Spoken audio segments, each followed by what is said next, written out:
Hello students, এডুমন্ত্রা YouTube চ্যানেলের আরও একটা ইম্পর্টেন্ট এবং ইনফরমেটিভ সেশনে তোমাদেরকে মোস্ট ওয়েলকাম। ডাব্লিউবিসিএস 2024 প্রিলিমিনারি কিন্তু একদম দোরগোড়ায় চলে এসছে, তাই এই সময় আমাদের কিন্তু ফুল ফোকাসড পড়াশোনা করা উচিত। তাই তোমাদের সুবিধার্থে আমি নিয়ে এসেছি ইন্ডিয়ান জিওগ্রাফির ওপর স্পেশাল এমসিকিউ সিরিজ। এখানে আমরা এমসিকিউ সলভ করব এবং তার শুধুমাত্র রাইট অ্যান্সারটা কি সেটা জানবো তাই নয়, তার সাথে সাথে সেই টাইপের কোশ্চেন আরও কি হতে পারে, অথবা ওই কোশ্চেনে যে অপশানগুলো দেওয়া আছে সেই রিলেটেড আরও ইনফরমেশান কি কি হতে পারে, পরীক্ষার পার্সপেক্টিভ থেকে কোনগুলো ইম্পর্টেন্ট সেগুলো তোমাদের সাথে শেয়ার করে নেব। তো এখানে এমসিকিউগুলো আমি কিন্তু সাজিয়েছি প্রিভিয়াস যত কম্পিটিটিভ এক্সাম হয়েছে, স্পেশালি ডাব্লিউবিসিএসকে ফোকাস করে যে জায়গা থেকে কোশ্চেনগুলো করা হয়ে থাকে, যে টাইপের কোশ্চেন তোমাদের পরীক্ষায় আসে সেই ধরনের কোশ্চেন দিয়েই কিন্তু সাজানো, এবং প্রত্যেকটা কোশ্চেনের সাথে এক্সপ্লানেশন আমরা রেখেছি এবং তার সাথে সাথে ডিসকাস করব তোমাদের সাথে প্রচুর ইনফরমেশন। তো তোমাদের কাছে খুবই হেল্পফুল হবে সেশনটা। যতদিন ডাব্লিউবিসিএস পরীক্ষার আগে তোমরা এই সবকটা সেশন যদি দেখে যাও তাহলে কিন্তু তোমরা এখান থেকে প্রচুর কোশ্চেন কমন পাবে। চলো আমরা স্টার্ট করি। ফার্স্ট কোশ্চেন বলেছে যে why does the eastern coastal plane have fewer natural port and Harbour compare to western coastal plane. তাহলে ওয়েস্ট কোস্টে আমরা ন্যাচারাল পোর্ট বা হারবার বেশি পেয়ে থাকি, ইস্ট কোস্টে কেন কম পাই? ইস্ট কোস্টে ম্যাক্সিমাম আমরা দেখব যে সব আর্টিফিশিয়াল পোর্ট। তার কারণ কি না, এখানে যে অপশানগুলো দেওয়া রয়েছে তোমরা দেখতেই পাচ্ছ। তো রাইট অ্যান্সার কি হবে না, ইস্ট কোস্ট হচ্ছে এমার্জেন্ট কোস্ট। কেন ইস্ট কোস্ট এমার্জেন্ট? না, ম্যাক্সিমাম রিভার যদি আমরা দেখি তারা সব ইস্ট কোস্টের দিকে ফ্লো করেছে বা বে অফ বেঙ্গলে গিয়ে পড়েছে এবং হিউজ পরিমাণ সেডিমেন্ট তারা তাদের মাউথে ডিপোজিট করেছে এবং ডেল্টা ফর্মেশন করেছে। যেহেতু ইস্ট কোস্টে ক্রমাগত এরকম ডিপোজিশন হচ্ছে রিভারগুলোর মাউথে, তাই জন্য সেই কোস্ট লাইনটা কিন্তু এমার্জেন্ট টাইপের। অন্যদিকে আমরা যদি ওয়েস্ট কোস্টকে দেখি তাহলে আমরা দেখব যে ওয়েস্ট কোস্ট কিভাবে ফর্মেশন হয়েছে না, ইন্ডিয়ার যে ল্যান্ডমাস সেটা আজকে প্রেজেন্টলি আমরা যে ওয়েস্ট কোস্ট লাইন দেখি তার থেকেও কিছুটা ওয়েস্টে এক্সটেন্ডেড ছিল এবং একটা ফল্ট লাইন থেকে সেই পার্টটা হঠাৎ করে অ্যারাবিয়ান সি এর নিচে সাবমার্জড হয়ে যায় এবং তার ফলে কিন্তু আমাদের ওয়েস্টার্ন যে কোস্ট লাইন সেইটা ক্রিয়েট হয়েছে একটা ফল্ট লাইন থেকে, এবং পেনিনসুলা কিছুটা ইস্টার্ন সাইডে টিল্ড হয়ে যাওয়াতে আমাদের ওয়েস্ট কোস্টের প্যারালালি একটা হাই অল্টিটিউড রিজিয়ন আমরা পাই, যাকে আমরা ওয়েস্টার্ন ঘাট মাউন্টেন রেঞ্জ বলি। তাহলে ওয়েস্ট কোস্ট কি টাইপের না, সেটা হচ্ছে সাবমার্জড কোস্ট, ইস্ট কোস্ট হচ্ছে এমার্জেন্ট কোস্ট। এছাড়া আমরা যদি হারবার বা ন্যাচারাল পোর্টের কথা দেখি তাহলে পোর্ট তৈরি হতে গেলে কি দরকার না, একটা ডেপথ, ওয়াটারের একটা ডেপথ সবসময় মেনটেন হতে হবে। যেহেতু ওয়েস্ট কোস্টটা সাবমার্জ টাইপ, তাই সেই জায়গাতে আমরা দেখব যে ওয়েস্টার্ন ঘাটের থেকে ওয়েস্টার্ন স্লোপে যে রিভারগুলো ফ্লো করছে তারা খুব ফাস্ট ফ্লোয়িং রিভার হয় এবং তারা তাদের মাউথে ডেল্টা ফর্ম করে না, কি ফর্ম করে? এস্টুয়ারি ফর্ম করে। তো এই যে এস্টুয়ারিগুলো, এই এস্টুয়ারিগুলোতে রিভারগুলোর মাউথে কন্টিনিউয়াস এরোশন হতে থাকে বলে ন্যাচারালি কিন্তু ডেপথটা মেনটেন হয়, যেটা একটা ন্যাচারাল পোর্ট তৈরি হওয়ার জন্য খুবই সুইটেবল। কিন্তু ইস্ট কোস্টের রিভারগুলো এস্টুয়ারি ফর্ম না করে যেহেতু ডেল্টা ফর্ম করে, তাই সেখানে ন্যাচারাল পোর্টের সংখ্যা কম। ইস্ট কোস্টে একটা মাত্র আমরা ন্যাচারাল মেজর পোর্ট পাই, সেটা হচ্ছে বিশাখাপত্তনম, অন্ধ্রপ্রদেশে রয়েছে। বাকি পোর্টগুলো সবই কিন্তু আর্টিফিশিয়াল পোর্ট। চলো নেক্সট কোশ্চেনে যাওয়া যাক। বলছে যে El Nino often seen along the coast of. El Nino কি না, এল নিনো যদি তোমাকে বলা হয় যে এটা কি জিনিস, তাহলে আমরা অ্যান্সার দেব যে এটা হচ্ছে একটা ওয়ার্ম ওশান কারেন্ট। এল নিনো হচ্ছে একটা ওয়ার্ম ওশান কারেন্ট। একে কোথায় দেখা যায় না, প্যাসিফিক ওশানের একদম ইস্টার্ন সাইডে। আমরা সাউথ ইস্টার্ন প্যাসিফিকে যদি দেখি তাহলে সাউথ আমেরিকা কন্টিনেন্টের ওয়েস্টার্ন কোস্টে রয়েছে পেরু আর চিলি। সেই পেরুর কোস্টে আমরা নর্মালি একটা কোল্ড ওশান কারেন্টকে ফ্লো করতে দেখতে পাই, যার নাম হচ্ছে হামবোল্ট কারেন্ট বা পেরুভিয়ান কারেন্ট। কিন্তু যে বছর প্যাসিফিক ওশানে যে নর্মাল যে ওয়ার্ম এবং কোল্ড হওয়া, অর্থাৎ হাই প্রেশার এবং লো প্রেশার যে তৈরি হওয়া, যাকে আমরা ওয়াকার সার্কুলেশন বলি, সেটা অপোজিট হয়ে যায় কখন? যখন এই কোল্ড হামবোল্ড বা পেরুভিয়ান কারেন্টকে রিপ্লেস করে দেয় একটা ওয়ার্ম ওশান কারেন্ট। সেই ওয়ার্ম ওশান কারেন্টটাকেই আমরা এল নিনো বলে থাকি। তো এই এল নিনোর এফেক্টে তোমরা আশা করি সবাই জানো যে 2023 সাল ছিল ইন্ডিয়াতে লাস্ট এল নিনো ইয়ার, তার আগে 17 সাল বোধহয় ছিল। তো এই এল নিনো যে বছর হয় সে বছর ইন্ডিয়ান মনসুনের ওপর একটা নেগেটিভ ইম্প্যাক্ট পড়ে, অর্থাৎ সে বছর আমাদের মনসুন রেনফল কম হয়ে থাকে, ডেফিসিট হয়ে থাকে। এবং রিসেন্টলি 2025-26 এটাকে কিন্তু বলা হচ্ছে লা নিনা ইয়ার, যেটা হচ্ছে এল নিনোর অপোজিট, অর্থাৎ নর্মাল কন্ডিশন যেটা প্যাসিফিকে হয় ওয়াকার সার্কুলেশন, সেটাই এক্সট্রিম হয়েছে। তাই জন্য ইন্ডিয়ান ক্লাইমেটেও আমরা এক্সট্রিম ইম্প্যাক্ট দেখতে পাবো। এবছর উইন্টারেও টেম্পারেচার অনেকটাই হয়তো ড্রপ করবে ইন্ডিয়ান সাবকন্টিনেন্টে, আবার আগামী মনসুনেও রেনফল হয়তো অনেক বেশি হতে পারে লা নিনার এফেক্টে। ঠিক আছে, তাহলে আমরা স্পেসিফিক্যালি এই দুটো নিশ্চয়ই মনে রাখবো যে বছর এল নিনো হবে সে বছর ইন্ডিয়াতে লেস রেনফল হবে, আর লা নিনা হচ্ছে এল নিনোর অপোজিট কন্ডিশন, তার মানে সে বছর বেশি রেনফল হবে। তো এটাকে একসাথে বলা হয়ে থাকে এনসো, অর্থাৎ এল নিনো, লা নিনা অ্যান্ড সাউদার্ন অসিলেশন। তো যাই হোক, সব থেকে যেটা ইম্পর্টেন্ট প্রথম লাইন যেটা বলেছিলাম যে হোয়াট ইজ এল নিনো বললে it is a warm ocean current, যেটা সাউথ ইস্টার্ন প্যাসিফিকে দেখা যায় পেরু কোস্টে। নেক্সট চল, বলেছে যে which of the following is the highest peak of eastern Ghat. Eastern ঘাটের হাইয়েস্ট পিক, তাহলে ইস্টার্ন ঘাটকে যদি আমরা দেখি তাহলে সেটা উড়িষ্যার ওয়েস্টার্ন সাইড থেকে মহানদীর রাইট ব্যাঙ্ক থেকে শুরু করে আপ টু নীলগিরি অবধি রয়েছে। নীলগিরিতে গিয়ে ওয়েস্টার্ন ঘাট ইস্টার্ন ঘাট মিট করেছে, এবং ইস্টার্ন ঘাটের কিছু আইসোলেটেড রেঞ্জ আমরা তামিলনাড়ুতেও কিছুটা ছড়িয়ে ছিটিয়ে পেয়ে থাকি ইস্টার্ন সাইডে। তো ইস্টার্ন ঘাট যত উড়িষ্যা থেকে আমরা নীলগিরির দিকে যাব তত দেখব যে রেঞ্জটার অল্টিটিউড আস্তে আস্তে ডিক্রিজ করেছে। তাহলে ইস্টার্ন ঘাটের যে হাইয়েস্ট পয়েন্টগুলো, most of the highest pick যেগুলো, সেগুলো সব কিন্তু এই উড়িষ্যা অন্ধ্রপ্রদেশ এই বর্ডার রিজিয়নে রয়েছে। ওয়েস্টার্ন ঘাটের ক্ষেত্রে কিন্তু উল্টো, ওয়েস্টার্ন ঘাটে যত আমরা নর্থ থেকে সাউথের দিকে যাব, মহারাষ্ট্র থেকে কেরালার দিকে যাব, তত দেখব ওয়েস্টার্ন ঘাটের অল্টিটিউড ইনক্রিজ করেছে। সেই জন্য ওয়েস্টার্ন ঘাটের হাইয়েস্ট পিক আমরা আনাইমুদি কেরালায় পেয়ে থাকি, নীলগিরিরও সাউথে। বাট ইস্টার্ন ঘাটের হাইয়েস্ট পিক আমরা পাবো অন্ধ্রপ্রদেশে। প্রেজেন্টলি আমরা হাইয়েস্ট পিক বলি জিন্দাগাড়া, তবে এই আরমাকোন্ডা, মহেন্দ্রগিরি, বিশাখাপত্তনম পিক এগুলোও কিন্তু ইস্টার্ন ঘাটের ইম্পর্টেন্ট পিক, এবং সবকটাই রয়েছে অন্ধ্রপ্রদেশে। দোলাবেতা তোমরা জানো যে নীলগিরির হাইয়েস্ট পিক, আর আনাইমুদি কিন্তু আনাইমালাই রেঞ্জে রয়েছে, যেটাকে আমরা ওভারঅল ওয়েস্টার্ন ঘাটের হাইয়েস্ট পিক বলে থাকি। যদি তোমাদেরকে বলা হয় যে ইন্ডিয়াতে হিমালয়ান রিজিয়নকে বাদ দিলে, অর্থাৎ ইন্ডিয়ার যেটা অরিজিনাল ল্যান্ডমার্ক সেই ইন্ডিয়ান পেনিনসুলার হাইয়েস্ট পিক কোনটা হিমালয়াকে বাদ দিয়ে, তাহলে সেক্ষেত্রে আনাইমুদি হচ্ছে পেনিনসুলার ইন্ডিয়ার হাইয়েস্ট পিক। আর পেনিনসুলার ইন্ডিয়ার সেকেন্ড হাইয়েস্ট পিক হচ্ছে দোদাবেতা, যেটা নীলগিরির হাইয়েস্ট পিক। এছাড়া অনেক ইনফরমেশন তোমাদের আসে এখান থেকে, যেহেতু প্রিলিমিনারি পরীক্ষাটা মেন্সের মতো অতটা কনসেপচুয়াল কোশ্চেন আসে না, ইনফরমেটিভ বেশি আসে, তাই তোমাদের এখান থেকে অনেক হিল স্টেশনও জিজ্ঞেস করা হয়। যেরকম এই যে আমি বললাম যে আনাইমুদি পিকের কাছে কোন হিল স্টেশন রয়েছে, না মুন্নার রয়েছে, অথবা দোদাবেতার কাছে কে রয়েছে, না দোদাবেতার কাছে আমরা দেখব যে নীলগিরি রিজিয়নে উটি রয়েছে, অথবা পালনি হিলস বলে একটা হিলস রয়েছে যেটা আন্নামালাই রেঞ্জের একটা এক্সটেনশন, সেখানে কিন্তু আমরা পেয়ে থাকি কোদাই কানালকে।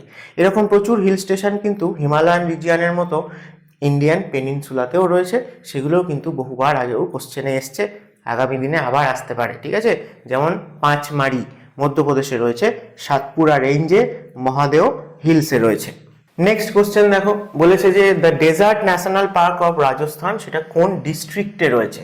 তাহলে এখানে স্পেসিফিক্যালি যেহেতু আমাদের ইন্ডিয়াতে ট্রপিক্যাল ডেজার্ট একটাই রয়েছে, থর ডেজার্ট, একদম ওয়েস্টার্ন রাজস্থান, সেই জন্য ডেজার্টের যে বায়োডাইভার্সিটি সেইটাকে প্রোটেক্ট করার জন্য আমরা ডেজার্ট ন্যাশনাল পার্ক ডিক্লেয়ার করেছি, যেটা মূলত জয়সালমীর আর বাড়মের এই দুটো ডিস্ট্রিক্টের মধ্যে রয়েছে। ডেজার্ট ন্যাশনাল পার্ককে আমরা মনে রাখবো কি না, একটা তো হচ্ছে যে ট্রপিক্যাল ডেজার্টে মানে থর ডেজার্টে আমরা যে টাইপের ফিজিক্যাল ফিচার্স দেখতে পাই, যেমন শিফটিং স্যান্ড ডিউনস দেখতে পাই যাকে আমরা ধ্রিয়ান বলে থাকি, কিছু কিছু লো ডিপ্রেশন জায়গা যেখানে জল জমে ছোট ছোট পন্ড টাইপের তৈরি হয়, তাকে অ্যাকচুয়ালি জিওগ্রাফির ভাষায় প্লায়া বলে, রাজস্থানের লোকালি আমরা ধান্দ বলে থাকি। তো সেসব ছাড়াও মূলত আমরা যেটাকে মনে রাখবো সেটা হচ্ছে এই স্পেসিসটাকে, সেটা হচ্ছে গ্রেট ইন্ডিয়ান বাস্টার্ড। ঠিক আছে, এটা এক ধরনের পাখি। তো গ্রেট ইন্ডিয়ান বাস্টার্ড এটা কিন্তু ক্রিটিক্যালি এন্ডেঞ্জার্ড স্পেসিস, এবং সেটা আমরা মূলত এই ডেজার্ট ন্যাশনাল পার্কেই কিন্তু দেখতে পাই। নেক্সট বলেছে the western Ghat and the north eastern hills of India are primarily covered with which type of natural vegetation. আমাদের ইন্ডিয়াতে সব থেকে বেশি রেনফলযুক্ত জায়গা একটা হচ্ছে ওয়েস্টার্ন ঘাট, একটা হচ্ছে ইস্টার্ন হিমালয়া এবং নর্থ ইস্টার্ন ইন্ডিয়ান যে স্টেটগুলো রয়েছে সেখানে, এবং তার সাথে সাথে হচ্ছে আন্দামান নিকোবর, স্পেশালি বলতে গেলে গ্রেট নিকোবর আইল্যান্ড।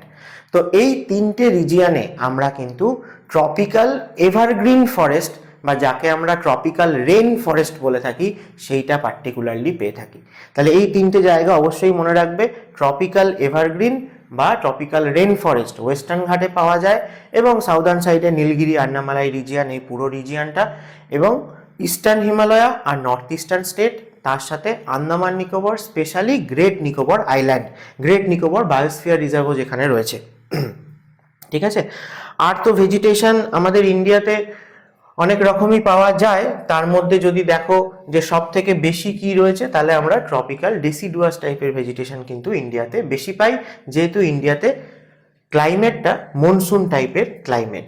আর ট্রপিক্যাল এভারগ্রিন ফরেস্ট কোথায় জন্মায় না, ট্রপিক্যাল রেন ফরেস্ট মূলত আমরা বলে থাকি যে ল্যাটিটিউড ওয়াইজ দেখতে গেলে ইকুইটোরিয়াল রিজিয়ানে পাই। তো ট্রপিক্যাল রিজিয়ানের মধ্যে যেখানে যেখানে ম্যাক্সিমাম রেনফল হয়, তাছাড়া ট্রপিক্যাল রিজিয়ান মানে অবশ্যই টেম্পারেচার বেশি থাকে, তাহলে টেম্পারেচার বেশি থাকবে প্লাস হাই রেনফল বা হাই হিউমিডিটি, সেই জায়গাতে আমরা কিন্তু এই এভারগ্রিন ফরেস্টটা পাবো, এবং সেই জায়গাতে ড্রাই সিজনের যে ডিউরেশন সেটাও খুব শর্ট থাকবে। এবং ক্যারেক্টারিস্টিক হিসেবে যদি বলো তাহলে আমাদের ট্রপিক্যাল এভারগ্রিন ফরেস্টে অনেক হাই মানে বেশি হাইটের আমরা গাছ যেরকম দেখতে পাই, মাল্টি লেয়ার্ড ফরেস্ট পাওয়া যায়, একদম নিচের লেভেলে কিছু জিনিস জন্মায়, মিডিয়াম হাইটের কিছু গাছ থাকে, এবং কিছু গাছ থাকে খুবই লম্বা লম্বা হয়ে থাকে। এবং এইখানে ফরেস্ট এত ডেন্স হয় যে সূর্যের আলো পাওয়ার জন্য এদের নিজেদের মধ্যে একটা কম্পিটিশান চলতে থাকে, তাই গাছগুলো অনেক লম্বা হতে পারে সানলাইট পাওয়ার জন্য। এবং গাছগুলোর নিচের দিকে যে গাছগুলো খুব লম্বা হয় তাদের নিচের দিকে বেশি ডালপালা থাকে না, সোজা কিন্তু যে স্টেমটা কাণ্ডটাই কিন্তু একদম সোজা উপরে উঠে গিয়ে তারপরে বিভিন্ন ব্রাঞ্চেস ছড়ায়, তাই ওপর দিকে দেখতে এটাকে অনেকটা ছাতার মতো দেখতে লাগে, এবং সেটাকে আমরা ক্যানোপি বলে থাকি। টার্মটা মনে রাখবে, ক্যানোপি। তা ক্যানোপি কিন্তু এভারগ্রিন ফরেস্টেই মূলত দেখতে পাওয়া যায়, এবং এই ক্যানোপি তৈরি হওয়ার জন্যই সানলাইট কিন্তু একদম গ্রাউন্ড অবধি খুব কম রিচ করতে পারে। বেশ, বলেছে যে which type of mountain range is formed by the upliftment of geosyncline. Geosyncline বললেই সব থেকে বেস্ট এক্সাম্পল ইন্ডিয়াতে কি আছে না, টেথিস জিওসিনক্লাইন। টেথিস জিওসিনক্লাইন থেকে যে সেডিমেন্টারি রক থেকে, সেখান থেকে ইন্ডিয়ান প্লেট আর ইউরেশিয়ান প্লেটের কলিশনের ফলে তৈরি হয়েছে কে, হিমালয়া ফোল্ড মাউন্টেন। তাহলে ফোল্ড মাউন্টেন যেরকম সবসময় সেডিমেন্টারি রক দিয়েই তৈরি হয়, সেরকম ফোল্ড মাউন্টেন সবসময় মানে জিওসিনক্লাইন ফিচার থেকে কোনো মাউন্টেন রেঞ্জ ফরমেশন হলে সেটা সবসময় ফোল্ড মাউন্টেনই হবে। ঠিক আছে, তো আমাদের হিমালয় হচ্ছে সব থেকে বেস্ট এক্সাম্পল। বাকি যদি বলো তাহলে আরাবল্লী হচ্ছে ওয়ার্ল্ডের মধ্যে oldest fold mountain, but according the formation. Presently যদি বলা হয় আরাবল্লী কী টাইপের মাউন্টেন, তাহলে অবশ্যই রেসিডুয়াল মাউন্টেন। এবং আরাবল্লী নিয়ে রিসেন্টলি নিউজে তোমরা শুনেছই যে মাইনিং রিলেটেড বা আরাবল্লীর যে ডিগ্রেডেশন হয়ে যাচ্ছে সেই রিলেটেড কিন্তু অনেক নিউজ রিসেন্টলি এসছে। এবং যদি আলটিমেটলি আরাবল্লী পুরোটাই নিশ্চিহ্ন হয়ে যায় তাহলে কিন্তু সেটা নর্থ ইন্ডিয়ার জন্য খুব একটা বাজে ইম্প্যাক্ট ফেলবে।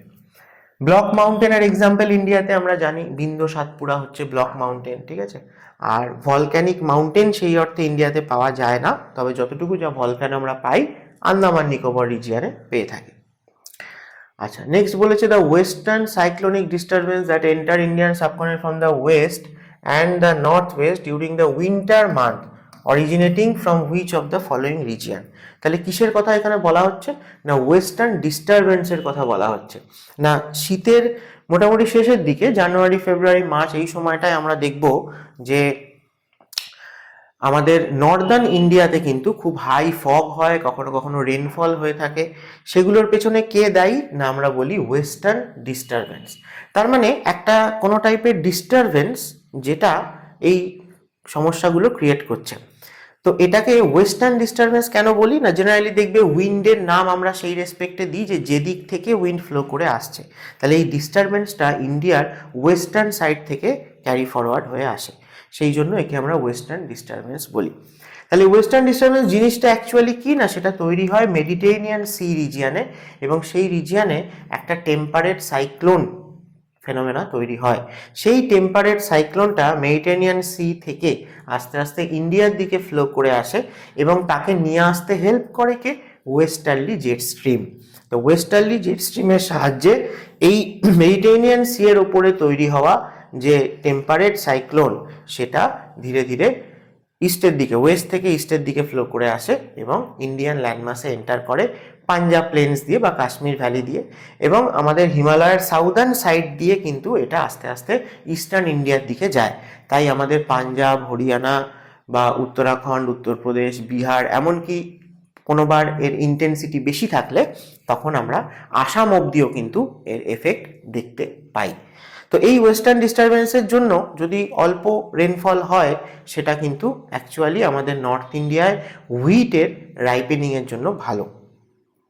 আর মেডিটেরিয়ান সি থেকে এটা অরিজিনেট হলেও সেটা যখন ইন্ডিয়ার দিকে ফ্লো করে আসে তখন তার যাত্রাপথে সে ব্ল্যাক সি, কাস্পিয়ান সি এগুলোকেও পায়, সেখান থেকেও আরও ময়েশ্চার কিন্তু সে সংগ্রহ করতে পারে।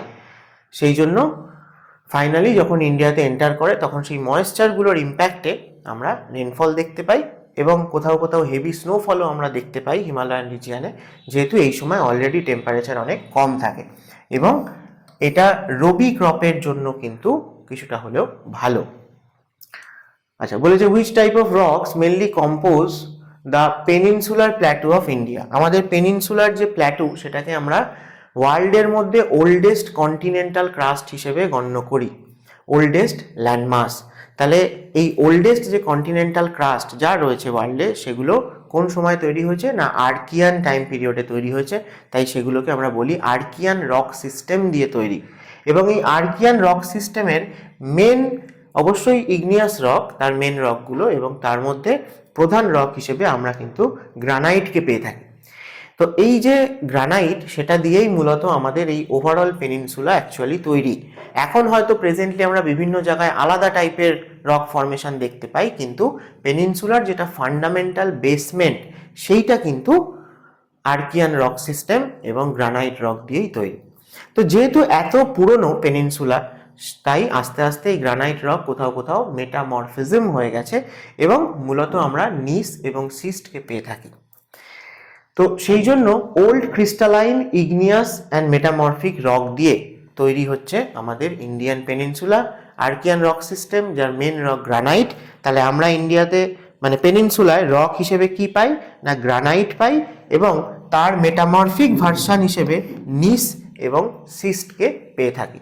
যেহেতু এটা ইগনিয়াস রকের এত পুরনো ক্রাস্ট, তাই জন্য আমরা প্রচুর পরিমাণে মিনারেল ডিপোজিটও কিন্তু এই রক সিস্টেমের মধ্যে পেয়ে থাকি।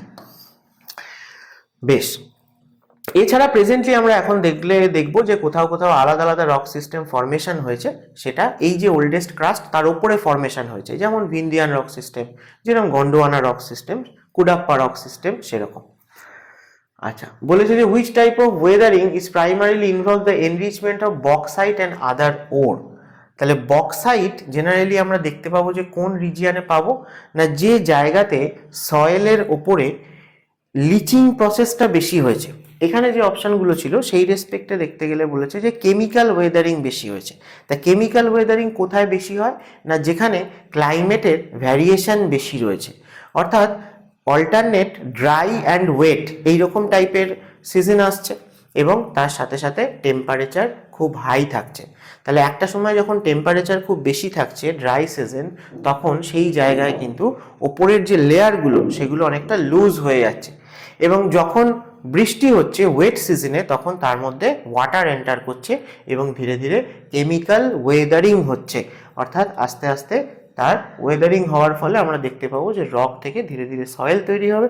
তাহলে সয়েল ফরমেশন হলেও তারপরেও যদি আমরা দেখি যে আমাদের যেহেতু আর্কিয়ান মানে গ্রানাইট রক দিয়ে মূলত পেনিনসুলা তৈরি, তাই তার থেকে তৈরি হলে রেড সয়েল ফরমেশন হয়, এবং রেড সয়েলের ওপরে যদি এরকম হট টেম্পারেচার কন্ডিশনের আন্ডারে alternate dry and wet season আসে, তাহলে রেড সয়েলে এক্সট্রিম লিচিং হয়ে ল্যাটেরাইট সয়েল তৈরি হয়। তো লিচিং মানে কি না, ওপরে যা কিছু জিনিসপত্র রয়েছে সেগুলো ওয়াটারের মাধ্যমে ডিজলভ হয়ে ডাউনওয়ার্ড মুভমেন্ট হয়ে যাওয়া। তো ডাউনওয়ার্ড মুভমেন্ট হলে তখন সেটাকে আমরা লিচিং বলে থাকি। তাহলে ওপরের লেয়ারে যা কিছু ছিল সেই সব কিছু লিচড হয়ে নিচে চলে গেছে, কিন্তু নিচে কি যেতেই থাকবে তা তো নয়, কোথাও একটা গিয়ে আমরা দেখব তারা আবার ডিপোজিট হয়েছে। তো যে সমস্ত জায়গায় ল্যাটেরাইট সয়েল পাওয়া যায় অথবা কেমিক্যাল ওয়েদারিং বেশি হয়েছে, সেই সমস্ত জায়গাতেই আমরা এরকম নিচে বিভিন্ন লেয়ারে মানে মাটির থেকে কিছুটা ডেপথে গিয়ে বিভিন্ন লেয়ারে আমরা কিন্তু বক্সাইট ডিপোজিশন দেখতে পাবো। ঠিক আছে, যেগুলো যেগুলো ইম্পর্টেন্ট পয়েন্ট আমি ছোট করে তোমাদের এখানে লিখেও দিয়েছি, তোমরা পড়েও বুঝতে পারবে। বেশ, চলো নেক্সট বলেছে এই যে যখন লিচড হয় তখন এই যে সিলিকা আর বেসেস এগুলো চলে যায় এবং ওপরে আমরা বেশি বেশি করে আয়রনের অক্সাইডকে পাই। Which type of the natural vegetation in India known for the hard wood, যেমন sal, teak, bamboo. Sal, teak, bamboo এগুলো হচ্ছে example of tropical deciduous forest. Deciduous forest মানে কি, বাংলায় বলে পর্ণমোচী, যারা বছরের একটা টাইমে তাদের পাতা ঝরিয়ে দেয়। কেন না, যখন ওয়াটারের ডেফিসিয়েন্সি হয় তখন তাদের যাতে বেশি ট্রান্সপিরেশন না হয় তাই জন্য তারা গাছের পাতাগুলো ঝরিয়ে দেয়। তার মানে মনসুন টাইমে গাছে নতুন পাতা আসে, এবং যখন ইন্ডিয়াতে ড্রাই অর্থাৎ উইন্টার বা আর্লি হাফ অফ সামার, সেই সময়টায় এই গাছগুলো পুরো ন্যাড়া হয়ে যায়, একটাও পাতা থাকে না। তো এই হচ্ছে ডেসিডুয়াস। এবার ডেসিডুয়াস জেনারেলি ট্রপিক্যাল রিজিয়নেই পাওয়া যায়। যে সমস্ত জায়গায় মনসুন অ্যাক্টিভিটি ভালো হয় সেখানে আমরা ডেসিডুয়াস ফরেস্টকে পাবো। তাই জন্য ইন্ডিয়া যেহেতু ক্লাইমেট ট্রপিক্যাল মনসুন টাইপের, তাই এই ডেসিডুয়াস ফরেস্টকে আমরা কিন্তু মনসুন ফরেস্ট হিসেবেও রেফার করে থাকি। খুব ইম্পর্টেন্ট, ঠিক আছে। মনসুন ফরেস্ট বলতে ডেসিডুয়াস ফরেস্টকে বুঝবো। ডেসিডুয়াস ফরেস্ট মোটামুটি আমরা পেয়ে থাকি হচ্ছে ধরো 70 সেন্টিমিটার থেকে 200 সেন্টিমিটার অব্দি অ্যানুয়াল রেনফল যে সমস্ত জায়গায় হয় সেই জায়গাগুলোতে। তাহলে সেখানেও দুটো ক্যাটাগরিতে আমরা ভাগ করতে পারি। 70 থেকে 100-110 এত সেন্টিমিটার রেনফল যেখানে, সেখানে আমরা বলি ড্রাই ডেসিডুয়াস, এবং 100-110 থেকে 200 সেন্টিমিটার অ্যাভারেজ রেনফল অ্যানুয়াল যেখানে হয়ে থাকে সেখানে আমরা বলি ময়েস্ট ডেসিডুয়াস। তাহলে শাল, টিক, বাম্বু এগুলো কিন্তু আরও স্পেসিফিক্যালি বললে example of moist deciduous forest. Dry deciduous forest বলতে আমরা নিম, বাবলা এই সমস্তগুলো কিন্তু ড্রাই ডেসিডুয়াসের মধ্যে ফেলতে পারি। ঠিক আছে, আচ্ছা, তো এখানে লিখে দিয়েছি আমি যে shed their leaves to reduce transpiration. আচ্ছা, নেক্সট বলেছে which of the following factor best explain the formation of oxbow lake along the river courses. তাহলে অক্সবো লেক কীভাবে ফরমেশন হয় না, কোনো একটা রিভার এরকম ফ্লো করতে করতে যখন কোনো কারণে সে রিভার বেডে ডিপোজিট করে এবং তার ফলে তার রিভার কোর্সটা আস্তে আস্তে এভাবে বেন্ড হতে থাকে। বেন্ড হতে হতে একটা সময় দেখা যায় যে কখনো রিভারে ওয়াটার ফ্লো বেশি থাকলে এই দুটো জায়গা যদি জয়েন করে যায় তাহলে তখন দেখা যাবে যে রিভারটা আবার এই বরাবর ফ্লো করছে একটা লেক হিসেবে, পাশের এই বেন্ড থেকে ওয়াটার বডিটা রিভার থেকে সেপারেট হয়ে গেছে। তো এইভাবে অক্সবো লেক ফরমেশন হয়। জেনারেলি রিভারের মিডিল কোর্স বা লোয়ার কোর্সের দিকে এসে রিভার যখন প্লেন রিজিয়ন দিয়ে ফ্লো করে, তার ওয়াটারের কারেন্টের স্পিডটা যখন অনেক কমে যায়, যখন সে সেডিমেন্টকে ক্যারি করে নিয়ে যেতে পারে না, তখন সে তার ব্যাংকে ডিপোজিট করে ধীরে ধীরে এঁকে বেঁকে ফ্লো করতে থাকে, যাকে বলা হয় মিয়েন্ডারিং কোর্স। এবং এই মিয়েন্ডারিং কোর্স তৈরি হওয়ার পরে তারপর সেখান থেকে ফাইনালি এই কোনো একটা বাঁক সেপারেট হয়ে গেলে সেখান থেকে অক্সবো লেক ফরমেশন হয়। তো সেটাই বলেছে যে ল্যাটারাল এরোশন, আউটার ব্যাংক আর deposition in the inner bank. সেইভাবে কিন্তু মানে একটা পারে নদী এরোশন করতে থাকে আর আরেকটা পারে নদী ডিপোজিট করতে থাকে, তাই জন্য তার মিয়েন্ডারিং ফ্লোটা ক্রিয়েট হয়। সেখান থেকে তারপরে এই ক্রিসেন্ট শেপ অক্সবো লেক ফরমেশন হয়। ইন্ডিয়াতে সব থেকে বড় অক্সবো লেক যেটা রয়েছে সেটা বিহারে রয়েছে, বুড়িগন্ডক রিভার থেকে তৈরি হওয়া, যার নাম হচ্ছে কানওয়ার তাল বা কাবার তাল লেক। বিহারে পাওয়া যায়, এমনকি এটাকে এশিয়ার লার্জেস্ট অক্সবো লেকও বলে। আরও বিভিন্ন রিভারে, মূলত আমাদের গঙ্গা রিভারে, ভাগীরথী হুগলি রিভারেও আমরা কিন্তু ওয়েস্ট বেঙ্গলে অনেক অক্সবো লেক দেখতে পাই। ইছামতি রিভারের আশেপাশে অনেক অক্সবো লেক আমরা ওয়েস্ট বেঙ্গলে পেয়ে থাকি। নেক্সট কোশ্চেন দেখো, বলেছে Rihand hydroelectric project is located in which district of Uttar Pradesh. তাহলে রিহান্দ রিভারের ওপর রয়েছে রিহান্দ ড্যাম, খুব ইম্পর্ট্যান্ট, কারণ ইন্ডিয়ার মধ্যে লার্জেস্ট ওয়াটার রিজার্ভার হচ্ছে রিহান্দ ড্যামের রিজার্ভার, বা লার্জেস্ট আর্টিফিশিয়াল লেক হিসেবেও, ম্যানমেড লেক হিসেবেও আমরা একে বলে থাকি, যেটার নাম কি না গোবিন্দ বল্লভ প্যান্ট সাগর। তাহলে সেটা ইউপিতে তো রয়েছেই, কিন্তু এটাও আমাদের জানা উচিত যে সোনভদ্রা ডিস্ট্রিক্টে রয়েছে। তার কারণ যেগুলো এরকম বেশি ইম্পর্টেন্স রয়েছে সেগুলোর ক্ষেত্রে আমাদের ডিস্ট্রিক্টের নামও কিন্তু কখনো কখনো দিয়ে দেয়। যেরকম লংগেস্ট আমাদের যে ড্যাম ইন্ডিয়ার, সেটা কোনটা? হীরাকুদ, কোন ডিস্ট্রিক্টে রয়েছে দিতেই পারে, যেহেতু এগুলো খুব ফেমাস। ভাকরা নাঙ্গাল কোন ডিস্ট্রিক্টে রয়েছে, এগুলোও কিন্তু তোমরা দেখে যেও। তাহলে রিহান্দ রিভারের ওপরই রয়েছে রিহান্দ প্রজেক্টটা, এবং রিহান্দ রিভারটা কার ট্রিবিউটারি না, সেটা কিন্তু সোন রিভারের ট্রিবিউটারি। সোন আলটিমেটলি গঙ্গার ট্রিবিউটারি, তাই জন্য রিহান্দ রিভারও কিন্তু গঙ্গা রিভার সিস্টেমেরই পার্ট। রিহান্দ এবং তার সাথে সাথে নর্থ কোয়েল, কানহার, এই রিভারগুলো হাজারিবাগ প্ল্যাটুর ওয়েস্টার্ন সাইড পালামৌ থেকে অরিজিনেট হয়েছে এবং বাগেলখন্ড প্ল্যাটু রিজিয়ন দিয়ে ফ্লো করেছে, ফাইনালি গিয়ে সোন রিভারে গিয়ে মিট করেছে। বলেছে which soil is found in the high temperature and high rainfall region. একটু আগেই তোমাদেরকে ডিসকাস করেছি যে alternate dry and wet rainfall হবে, মানে রেনফলের রেসপেক্টে, এবং টেম্পারেচার যেখানে বেশি থাকবে। তাহলে হাই টেম্পারেচার এবং হাই রেনফল যুক্ত জায়গায় কি হবে না, মূলত আমাদের ইন্ডিয়ান পেনিনসুলাতে রেড সয়েল যে পাওয়া যায় তার এক্সট্রিম লিচিং হয়ে যাবে এবং তার থেকে ফরমেশন হবে কে? Laterite soil.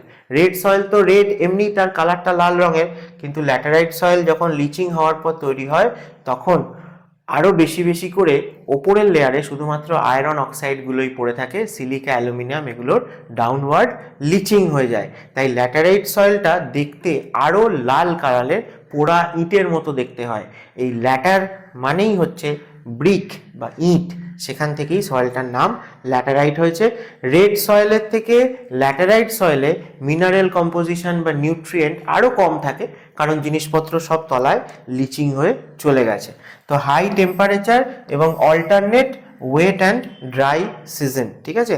এবং এই সয়েলটা দেখা যায় যে অনেক সময় অ্যাসিডিক টাইপের নেচারও হয়ে যায়, কিন্তু যেখানে কোল্ড ক্লাইমেটের আন্ডারে এরকম হাই রেনফল হয় সেই জায়গাতে সেই সয়েলটাকে আমরা ল্যাটেরাইট না বলে অনেক সময় পটজল বলে থাকি। ওয়েস্ট বেঙ্গলের দার্জিলিং রিজিয়নে যে এত ভালো চা হয় সেটা কিন্তু এই পটজল সয়েলে হয়, এবং পটজল সয়েলটা জেনারেলি অ্যাসিডিক টাইপের হয়ে থাকে, ল্যাটেরাইট সয়েলও তাই। এই অ্যাসিডিক সয়েলগুলোতেই আমরা দেখব যে চা শুধু নয়, চা তো ভালো হয়ই, তার সাথে সাথে প্ল্যান্টেশন এগ্রিকালচার কিন্তু খুব ভালো হয়ে থাকে, কারণ রেনফল যেখানে ভালো হয় সেই জায়গাতে আমাদের ফরেস্ট কভারও অনেক বেশি থাকে, গাছপালা অনেক বেশি থাকে।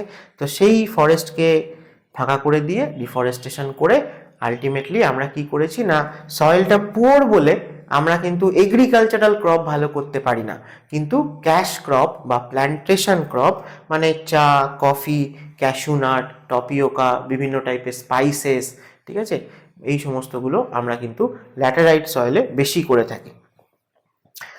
আচ্ছা, ব্লসম শাওয়ার এটা আমরা কোথায় দেখতে পাবো না, কেরালা, নিয়ার বাই কর্ণাটক, এই সমস্ত জায়গায় আমরা দেখতে পাই। একে কফি শাওয়ারও অনেক সময় বলি, আবার ম্যাঙ্গো শাওয়ারও বলা হয়ে থাকে।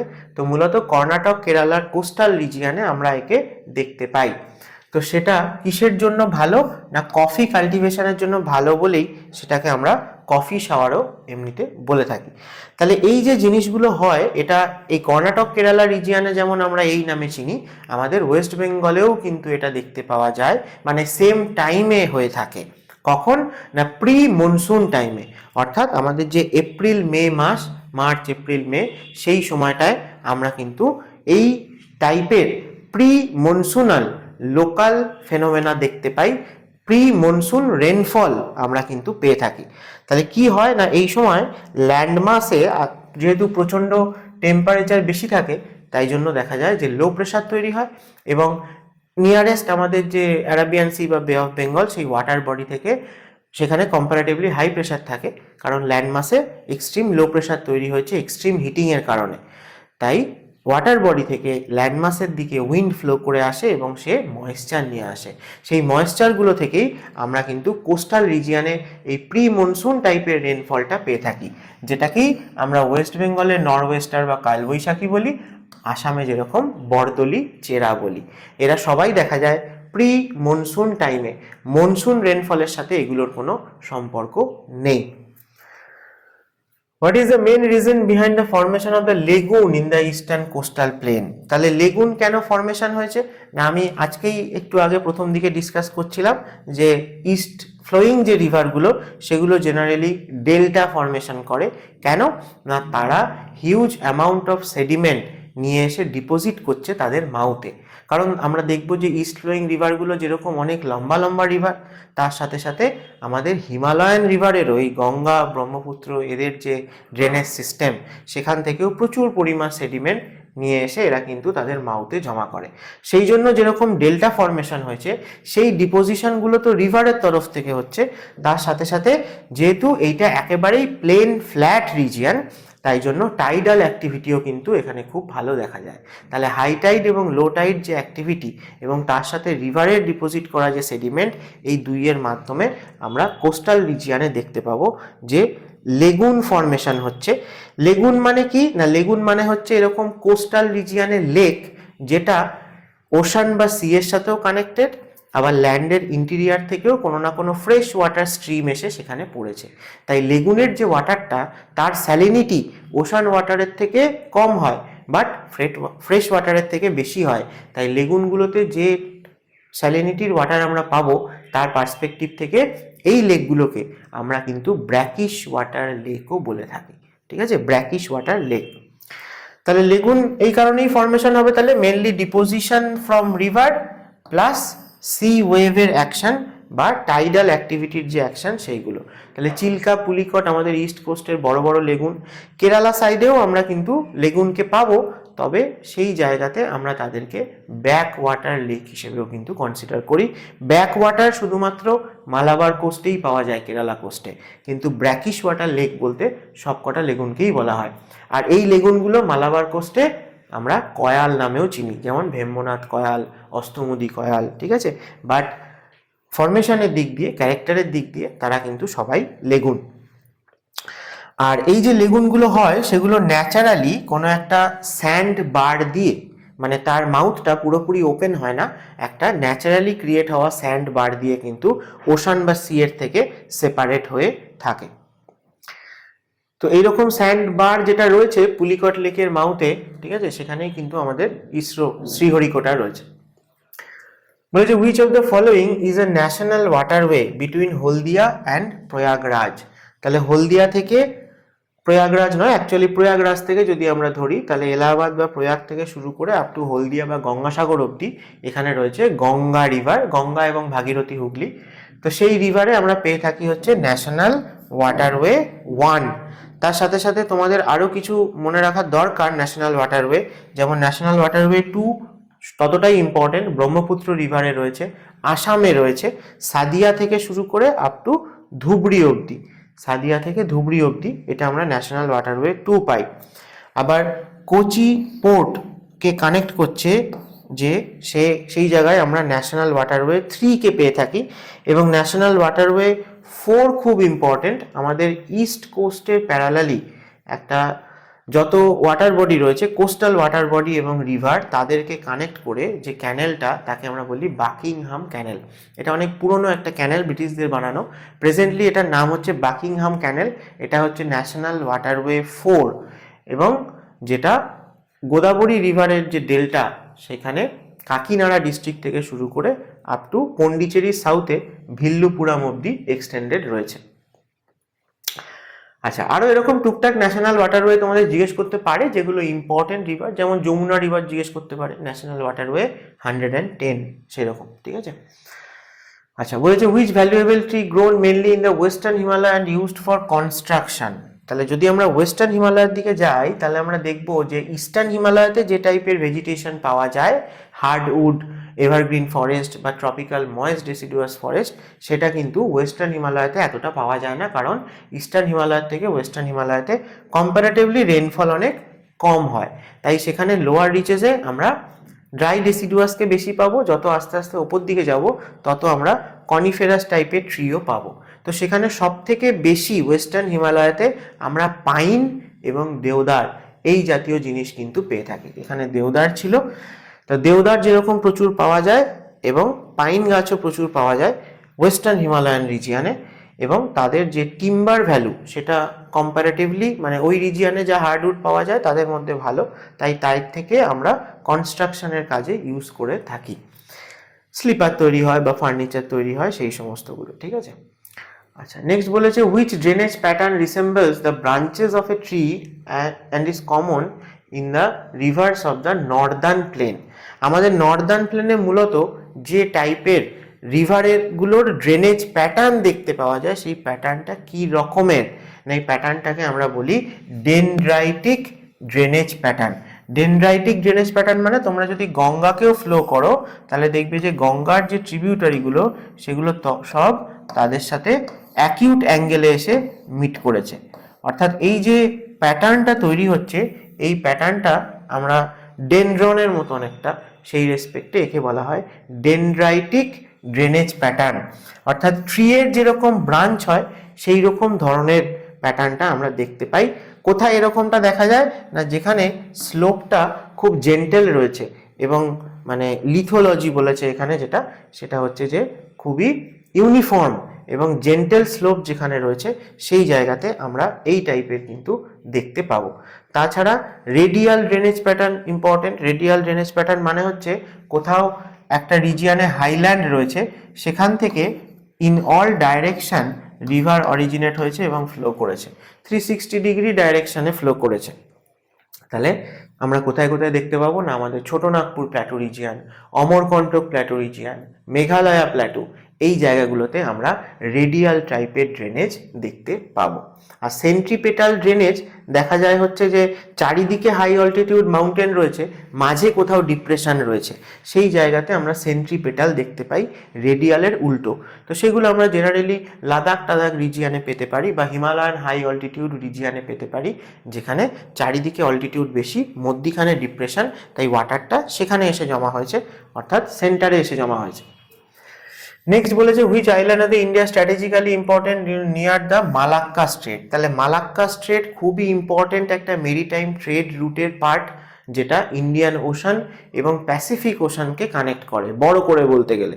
আরও যদি আমরা ছোট করে নিয়ে চলে আসি, তাহলে আমরা বে অফ বেঙ্গলের সঙ্গে কানেক্ট করতে পারি, আন্দামান সি এর মধ্যে দিয়ে গিয়ে মালাক্কা স্ট্রেট দিয়ে সাউথ চায়না সি। তাহলে আন্দামান সি এবং সাউথ চায়না সিকে কানেক্ট করে, এটাও থাকতে পারে। Bay of Bengal, south China sea, India Pacific, যা খুশি থাকতে পারে। তাহলে আমাদের এই যে সাউথ ইস্ট এশিয়ান যে নেশনসগুলো রয়েছে, এখান দিয়ে বেশ কিছু এরকম স্ট্রেট রয়েছে, তাদের মধ্যে সব থেকে গুরুত্বপূর্ণ বা সব থেকে শর্টেস্ট রুট হয় মালাক্কা স্ট্রেট দিয়ে, তাই তার খুবই ইম্পর্টেন্স রয়েছে। তাহলে যে সমস্ত মানে আমাদের ওয়েস্টার্ন বলো বা আফ্রিকান যে কান্ট্রিগুলো বা মিডল ইস্টের কান্ট্রিগুলো, সেখান থেকে যদি আমরা ওয়েস্টার্ন প্যাসিফিকের দিকে যেতে চাই, অথবা সাউথ ইস্ট এশিয়া বলো, জাপান বলো, চায়না বলো, তাহলে তার ম্যাক্সিমাম যা ট্রেড হয় মেরিটাইম, সব কিন্তু মালাক্কা স্ট্রেট দিয়ে হয়ে থাকে। তাই এর স্ট্র্যাটেজিক লোকেশন ওয়াইজ খুব ইম্পর্টেন্স রয়েছে, এবং আমাদের আন্দামান নিকোবর আইল্যান্ডের কাছাকাছি রয়েছে। যেহেতু মেরিটাইম বাউন্ডারি তোমরা জানো যে আমাদের আপ টু 200 নটিক্যাল মাইল অবধি হয়ে থাকে, তাই আন্দামান নিকোবর আইল্যান্ড যেখানে রয়েছে তার আশেপাশে রিজিয়ানটাও ইন্ডিয়ার কন্ট্রোলে আসে। তাই মালাক্কা স্ট্রেট দিয়ে কি হচ্ছে না হচ্ছে সেটার উপর ভালো নজরদারি আমরা কিন্তু করতে পারি ইন্ডিয়ান নেভি। ঠিক আছে, বাকি আইল্যান্ডগুলো আশা করি তোমরা তো জানো। লাক্ষাদ্বীপ ইন্ডিয়ার একমাত্র কোরাল আইল্যান্ড। রামেশ্বরম কোথায় রয়েছে? তামিলনাড়ু কোস্টে রয়েছে। রামেশ্বরম আইল্যান্ডের লাস্ট পয়েন্টকে আমরা ধনুষকোডি বলি। রামেশ্বরম আইল্যান্ডটা ইন্ডিয়ার সাথে কানেক্টেড পাম্বান ব্রিজ দিয়ে, যেটা কিন্তু ইন্ডিয়ার সবথেকে প্রথম সমুদ্রের ওপর দিয়ে রেলওয়ে ব্রিজ বা রোডওয়ে ব্রিজ। এখন মুম্বাইতে রয়েছে সমুদ্রের ওপর দিয়ে রোডওয়ে ব্রিজ, অটল সেতু যার নাম। তো এই রামেশ্বরম আইল্যান্ডের লাস্ট পয়েন্ট ধনুষকোডি থেকে শ্রীলঙ্কা আই ডিস্টেন্সে দেখা যায়। শ্রীলঙ্কার যে আইল্যান্ডটায় আমরা পৌঁছতে পারি সেটা হচ্ছে যে মান্নার আইল্যান্ড, যার নামেই কিন্তু এর সাউদার্ন সাইডে ওয়াটার বডিটার নাম গালফ অফ মান্নার। এবং রাম সেতু বা অ্যাডামস ব্রিজ দিয়ে কানেক্টেড আমরা বলে থাকি এই রামেশ্বরম আইল্যান্ডের সঙ্গে মান্নার আইল্যান্ড বা রামেশ্বরমের লাস্ট পয়েন্ট ধনুষকোডির সাথে। ঠিক আছে, তো এখানে মালাক্কা স্টেটের কথা আলোচনা করছিলাম। ঠিক আছে, নেক্সট চলো, বলেছে যে Durgapur steel plant of West Bengal is situated at the bank of which river. তাহলে খুব ইম্পর্টেন্ট আমাদের দুটো যে ইন্ডাস্ট্রিয়াল জোন ওয়েস্ট বেঙ্গলের, একটা হচ্ছে হলদিয়াকে বেস করে হলদিয়া পেট্রোকেমিক্যাল রিজিয়ন, আর আরেকটা হচ্ছে আমাদের মূলত এখন ওয়েস্ট বর্ধমান ডিস্ট্রিক্ট যেটা হয়ে গেছে দুর্গাপুর আসানসোল, এই যে বেল্টটা সেইটা। তো দুর্গাপুর স্টিল প্ল্যান্ট, এটা খুব কমন কোশ্চেন যে দামোদর রিভারের পাড়ে রয়েছে এবং দুর্গাপুর ব্যারেজও রয়েছে এই রিজিয়নে। তো দুর্গাপুর স্টিল প্ল্যান্ট মূলত রানীগঞ্জে কোল ফিল্ড তার ওপর বেস করে তৈরি হয়েছিল, কোল পাওয়ার ইন্ডাস্ট্রি। ঠিক আছে, আর তার সাথে সাথে সেকেন্ড 5 ইয়ার প্ল্যানে এটা তৈরি হয়েছিল। ব্রিটেনের হেল্প নিয়ে ফরমেশন হয়েছিল এই দুর্গাপুর স্টিল প্ল্যান্ট। নেক্সট চলো, বলেছে which type of climate and vegetation characterise the তৈগা natural vegetation. তাহলে আমরা যদি ল্যাটিটিউড ওয়াইজ ভেজিটেশনকে দেখি তাহলে আমরা দেখব যে সব থেকে ঠান্ডা জায়গায় সেটা পোলার রিজিয়ান হতে পারে বা খুব হাই অল্টিটিউড রিজিয়ানও হতে পারে। সেই জায়গায় আমরা যে টাইপের ভেজিটেশন পাই তাকে বলা হয় তুন্দ্রা টাইপের ভেজিটেশন, অর্থাৎ সারা বছর সেই জায়গাটা স্নো কভার্ডই থাকে। তো সেই তুন্দ্রার পরে তার থেকে কম ঠান্ডা যেখানে আর কি, সেই জায়গাতে আমরা কিন্তু কনিফেরাস ফরেস্ট পেয়ে থাকি আন্ডার কোল্ড ক্লাইমেট, সেইটাকে আমরা বলি তৈগা ভেজিটেশন। দেখো, এটা সাব আর্কটিক ক্লাইমেটে পাওয়া যায় উইথ কনিফেরাস ফরেস্ট, যেমন স্প্রুস, পাইন, ফার, এই সমস্তগুলো, মানে ক্রিসমাস ট্রি যেরকম দেখতে হয়, কনিফেরাস ট্রি বলতে সেই ধরনের, যার পাতাগুলোর মাথার দিকে নিডল টাইপ একটা ছুঁচালো জিনিস থাকে, যাতে তার উপরে যখন স্নোফল হবে স্নোটা যাতে অটোমেটিক্যালি স্লিপ করে পড়ে যেতে পারে। তো তৈগা ভেজিটেশনকে আমরা তুন্দ্রার জাস্ট পরে পাবো আর কি। এরপরেও যদি আমরা দেখি তাহলে টেম্পারেট ব্রডলিফ ফরেস্ট বা যেখানে যেখানে রেনফল বেশি হয় টেম্পারেট ডেসিডুয়াস ফরেস্ট পাওয়া যায়। তারপরে আমরা আস্তে আস্তে ট্রপিক্যাল রিজিয়ানে চলে এলে যেখানে রেনফল সব থেকে বেশি হয় ট্রপিক্যাল রেন ফরেস্ট বা এভারগ্রিন ফরেস্ট, তার থেকে যেখানে কম হয় সেখানে ডেসিডুয়াস ফরেস্ট, আরও কম হলে ট্রপিক্যাল থর্নি টাইপের ভেজিটেশন পাই, এবং ট্রপিক্যাল রিজিয়ানে একেবারেই যেখানে রেনফল হয় না সেখানে আমরা পাবো জেরোফাইটিক টাইপের ভেজিটেশন, ক্যাকটাস জাতীয়। ঠিক আছে, আচ্ছা, বলেছে হাজিরা, বিজাপুর, জগদীশপুর, এই যে পাইপ লাইন, এটা কিসের সাথে রিলেটেড, কি ট্রান্সপোর্ট করা হয় পাইপ লাইন দিয়ে? তাহলে ইন্ডিয়ার সব থেকে প্রথম তৈরি হওয়া সব থেকে লম্বা পাইপ লাইন যদি বলি, যেটা গেলের উদ্যোগে হচ্ছে, তো সেটা হচ্ছে এইটাই, এবং এটা এখনো শেষ হয়নি, এটার অনেক ব্রাঞ্চেস এবং অনেক সিটিকে একসাথে কানেক্ট করার চেষ্টা হচ্ছে। মূলত আমরা ন্যাচারাল গ্যাসকে ট্রান্সপোর্ট করে থাকি এই হাজিরা, বিজাপুর এবং জগদীশপুর এই পাইপ লাইনের মাধ্যমে। ঠিক আছে, আচ্ছা, এটা মোটামুটি আমাদের ইয়েতে রয়েছে ওয়েস্টার্ন সাইডে, মানে গুজরাট থেকে শুরু করে, ঠিক আছে, গুজরাটের হাজিরা থেকে শুরু করে মধ্যপ্রদেশের বিজাপুর হয়ে উত্তরপ্রদেশের জগদীশপুর অবধি রয়েছে, তার সাথে সাথে বিভিন্ন ব্রাঞ্চেস যেগুলো আর কি রাজস্থান, হরিয়ানা, সেই অবধিও আস্তে আস্তে এক্সটেন্ড করা হচ্ছে। আচ্ছা, বলেছে landslide due to mining and land subsidence are commonly seen in. তাহলে মাইনিংয়ের আমাদের যে যে রিজিয়ান রয়েছে তার মধ্যে সব থেকে ইলিগালি যেটা হয়ে এসছে এতদিন সেটা হচ্ছে যে কোল মাইনিং। তো এই কোল মাইনিংয়ের আমরা দেখবো যে মূলত ছোট নাগপুর প্ল্যাটুকে বেস করেই আমরা ইন্ডিয়ার 98% কোলকে পেয়ে থাকি, যেটাকে আমরা গন্ডোয়ানা কোল বলি। তো এখানে ওয়েস্ট বেঙ্গলেও যেরকম রয়েছে, ঝাড়খণ্ডে মূলত ম্যাক্সিমাম রয়েছে, তার আশেপাশে ছত্তিশগড়, উড়িষ্যা এই জায়গাগুলোতেও আমরা কোল মাইন পাই। তাই যেহেতু ঝাড়খণ্ডকে বেস করে মেনলি রয়েছে, তাই ঝাড়খণ্ডকে নিয়েছে, তার সাথে ছত্তিশগড় ছিল, ছত্তিশগড়কে নিয়েছে। তাই ইললিগাল মাইনিং, ইনঅ্যাডিকুয়েট স্টোয়িং, অর্থাৎ যে জায়গা দিয়ে আমি জিনিস তুলে নিয়ে চলে আসছি ফাঁকা হয়ে যাচ্ছে মাটির নিচে, সেই জায়গাটা, সেখানে সবসময় সাপোর্ট দেওয়া উচিত নিচ থেকে, তা না হলে ওপর থেকে তো মানে সাবসিডেন্স হয়ে যাবেই। তো সেরকমটা হয় যেরকম, এটা একটা যেমন কারণ ইনঅ্যাডিকুয়েট স্টোয়িং। তার সাথে হচ্ছে বিভিন্ন জায়গা থেকে যখন তখন খুঁড়ে আর কি মাটির নিচ থেকে জিনিস বার করে নেওয়া হচ্ছে, তাই ওপর থেকে ধসে যাওয়ার চান্স বেশি থাকে। তাছাড়া এই রিজিয়নে মনসুন টাইমে হেভি রেনফল হওয়াতে এখানকার যে রিভারগুলো আর কি তারা ফ্লাড করে, এবং তার ফলেও কিন্তু অনেক এফেক্টেড হয় এই মাইনগুলো। তাই ফ্লাডের কারণে এবং এই মানে ইললিগাল স্টোয়িংয়ের কারণে আমরা কিন্তু অনেক ল্যান্ডস্লাইড এরকম ডিজাস্টার এই রিজিয়নে মাইনের মধ্যে দেখতে পাই। ঠিক আছে, এখানে সেগুলোই আমি লিখে দিয়েছি। দেখো, এক্সটেন্সিভ কোল বা mineral extraction causing ground sinking বা সাবসিডেন্স এবং ল্যান্ডস্লাইড। মূলত ঝরিয়া রিজিয়নে তোমরা দেখবে যে একটা সময় ভুল করে এরকম আগুন ধরে গেছিলো, সেই আগুন আজও নেবেনি। সার্চ করলে পাবে তোমরা যে ঝাড়খণ্ডে এরকম কিছু গ্রাম রয়েছে, সেই জায়গাগুলোতে ইললিগাল মাইনিংয়ের কারণে একটা সময় হঠাৎ করে আগুন ধরে গেছিলো, এবং সেই আগুন আজও নেবেনি, জ্বলছে। ঠিক আছে, আচ্ছা, বলেছে what is the general slope of Deccan plateau. তাহলে ডেকান প্ল্যাটু কাকে বলে না, আমাদের ওভারঅল ইন্ডিয়ান পেনিনসুলাকে আমরা দুটো ভাগে ব্রডলি ভাগ করতে পারি। একটা হচ্ছে সেন্ট্রাল ইন্ডিয়ান হাইল্যান্ড, আর সাউদার্ন পার্টটাকে আমরা বলি ডেকান। তাহলে সাতপুরা রেঞ্জের থেকে সাউথে যা কিছু রয়েছে সেটা হচ্ছে ইন্ডিয়ান ডেকান রিজিয়ন বা ডেকান প্ল্যাটু। সেই ডেকান প্ল্যাটুতে যদি আমরা দেখি, আমরা দেখব যে ম্যাক্সিমাম রিভার ওয়েস্টার্ন ঘাট রিজিয়ন থেকে অরিজিনেট হয়েছে, এবং তারা ফাইনালি ইস্ট ফ্লোয়িং বে অফ বেঙ্গলে গিয়ে পড়েছে। তাহলে এই যে রিভারগুলো সব ইস্ট ফ্লোয়িং, কি কারণে না, নিশ্চয়ই স্লোপটা তাহলে ইস্টার্ন সাইডে রয়েছে। তাহলে এখান থেকেই আমরা ক্লিয়ার হয়ে যেতে পারি যে ডেকান প্ল্যাটুর যে স্লোপ সেটা ওয়েস্ট থেকে ইস্টের দিকে রয়েছে। আরও ভালো করে বললে ইস্ট নয়, সাউথ ইস্টার্ন সাইডের দিকে স্লোপ রয়েছে। তবে এখানে অপশন ওয়াইজ এটাই কারেক্ট হবে। তাহলে দেখো, এখানে আরেকটা খুব ইম্পর্টেন্ট জিনিস রয়েছে, সেটা হচ্ছে যে ওয়েস্টার্ন ঘাট। তাহলে ওয়েস্টার্ন ঘাটের রেসপেক্টেই কিন্তু আমরা ইন্ডিয়ান ডেকান রিজিয়নের রিভারগুলোকে দুভাগে ভাগ করি, ইস্ট ফ্লোয়িং রিভার এবং ওয়েস্ট ফ্লোয়িং রিভার। অনেক সময় আমরা কম্প্যারিজনও করে থাকি, তাই না? তাহলে ওয়েস্টার্ন ঘাটের ওয়েস্টার্ন স্লোপে যে রিভারগুলো ফ্লো করছে, আর ওয়েস্টার্ন ঘাটের ইস্টার্ন স্লোপে যে রিভারগুলো ফ্লো করছে। তাহলে ওভারঅল ডেকান ইন্ডিয়াকে যদি আমরা দেখি, তাহলে আমরা দেখব যে ওয়েস্টার্ন ঘাটের রেসপেক্টে আমরা কিন্তু ইস্ট ফ্লোয়িং আর ওয়েস্ট ফ্লোয়িং দুটো আলাদা টাইপের ড্রেনেজ রিজিয়ন পাচ্ছি বা ক্যাচমেন্ট এরিয়া পাচ্ছি। সেই জন্য ওয়েস্টার্ন ঘাটকে বলা হয় ইন্ডিয়ান ডেকান রিজিয়নের real watershed. Real watershed of Deccan India বললে অ্যান্সার হবে ওয়েস্টার্ন ঘাট। যদি নর্থ ইন্ডিয়া আর ডেকান ইন্ডিয়ার মধ্যে ওয়াটারশেড বলে, তাহলে অবশ্যই ভিন্দিয়ার কথা আসবে। এরকম আরও ওয়াটারশেড রয়েছে, গঙ্গা রিভার সিস্টেম এবং ইন্দাস রিভার সিস্টেমের মধ্যে ওয়াটারশেড হিসেবে রয়েছে আরাবল্লী রেঞ্জ।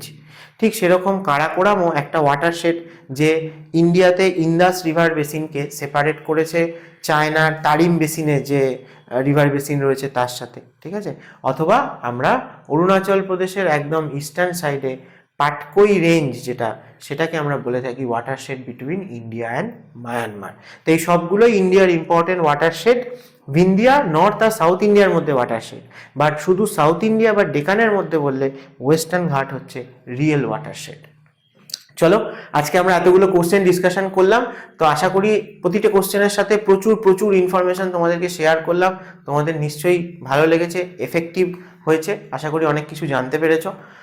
তাহলে ভালো লাগলে অবশ্যই লাইক করে দিও ভিডিওটাতে, আর আমাদের চ্যানেলকে অবশ্যই সাবস্ক্রাইব করো। এবং আমি যেরকম জিওগ্রাফি নিয়ে ডিসকাশন করছি, সেরকম অন্যান্য স্যাররাও, বিশেষত চিন্ময় স্যার, তিনিও কিন্তু polity, economy, history, GK, current অ্যাফেয়ার্সের এমসিকিউ ডিসকাশন করছে। নিলয় স্যারও কিন্তু সায়েন্সের এমসিকিউ ডিসকাশন করছে। এই সমস্ত এমসিকিউ ডিসকাশনগুলো এবং তার সাথে এত যে ইনফরমেশান তোমাদের সাথে শেয়ার করা হচ্ছে, সেগুলো কিন্তু খুবই কাজে লাগবে তোমাদের। অনেক কোশ্চেন কিন্তু তোমরা এখান থেকে কমন পাবে। তাই তোমরা ফলো করো আমাদের ইউটিউব চ্যানেলকে, লাইক করো, শেয়ার করো যারা তোমাদের চেনা জানা বন্ধু বান্ধব আরও সিরিয়াস অ্যাসপিরেন্ট রয়েছে তাদের সাথে। চলো আজকের মতো এখানেই শেষ করছি। ফাটিয়ে পড়াশোনা চালিয়ে যাও। দেখা হবে আবার নেক্সট কোনো ভিডিওতে।